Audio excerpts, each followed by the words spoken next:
I wanted to do a quick review video on creating root position triads for our test review. What we're going to want to do here, we're going to do some in treble clef and then in bass clef. I'm going to draw your attention really quickly, hopefully. Where's my little laser pointer? There it is. To what we did in the last video where we talked about the components of our triads. Our major triad is going to have a perfect fifth above the root and a major third. Our minor triad is going to have a perfect fifth above the root and a minor third above the root. Our augmented triad is going to have an augmented fifth above the root and a major third. And our diminished triad is going to have a minor third above the root and an a diminished fifth. So let's keep that in mind as we go here. What we're going to want to do, because these are root position triads, is to start on the root note. So for each of these, I'm just going to put a root note. I'm going to put G, and then B, A flat, and then G flat. Okay, and again, there's more than one right way to get to some of these answers, depending on whether or not you want to look at key signatures or whether you want to write out scales. Whichever one works for you, there's not necessarily a right way about this. And you can build it from the root to the fifth first, and then the root to the third first. It really doesn't matter, as long as you check your work and end up in the right spot. So in G major, we would normally have just F sharp. So we know that in a major triad, we would have G, B, and D. In this case, we want a minor triad. So we have our perfect fifth already, and we need to make a minor third. So we would take our B natural to B flat. If you're somebody who writes out the scales, G, A, B, C, D, we have our perfect fifth there. We want to make this a minor third, so we need to lower it, and that's how we get our answer. For B augmented, we would normally have, in B major, we would have F sharp, C sharp, G sharp, D sharp, and A sharp. So we know that we can put D and F sharp.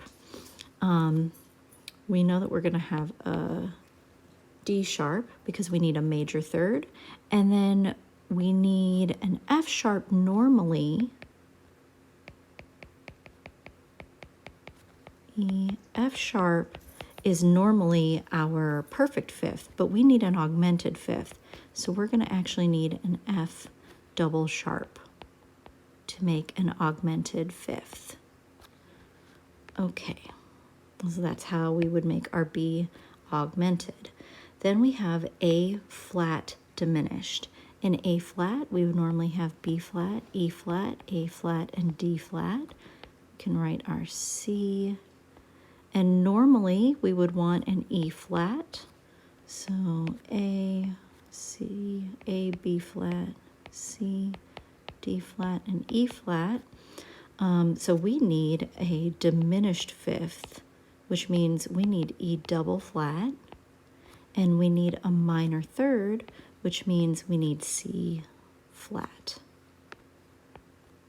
So that gives us our A flat diminished, and then we have G flat major. So we can look at key signature for G flat. So, okay, we need B flat and D flat. You can also do that by writing out the scale, G flat, A flat, B flat, C flat, D flat, and saying, okay, perfect fifth, major third. All right, let's move on to bass clef. Our bass clef, we have an F sharp major triad. So we need, let's see, we've got F sharp, C sharp, G sharp, D sharp, A sharp, and E sharp.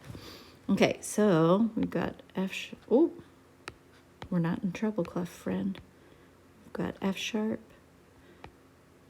So we need to F sharp, A sharp, and C sharp.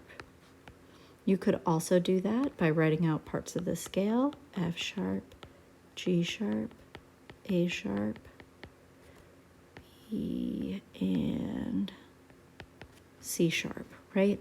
So we know we need C sharp and A sharp as those parts of our triad. C minor. In C major, we just have C, E, G, and C, D, E, F, G. So we have our perfect fifth already, but we need a minor third. We need to lower that third, make it E flat. All right, with D augmented, our D major is going to give us F sharp and C sharp. Let's put our D, F, A. To make our augmented fifth, we're going to need to sharp the A, and D to F sharp is our major third. You could also figure that out. D, E, F sharp, G, and A. We need an augmented fifth, so we need to raise this up, and we already have a major third. Okay, then finally we have our E flat diminished. So let's put our E flat up here, E flat, G, B, and let's figure out what we need to do. E flat major is going to have B flat, E flat, and A flat. And so we should put a B flat up there. That's a major triad. Now we need to make it a diminished fifth. So we need to double flat to make that diminished. And to make it minor, a minor third, we need to make it G flat. So there we go. We have E flat, G flat, and B double flat for our E flat diminished triad. And there's a quick little review on creating root position triads.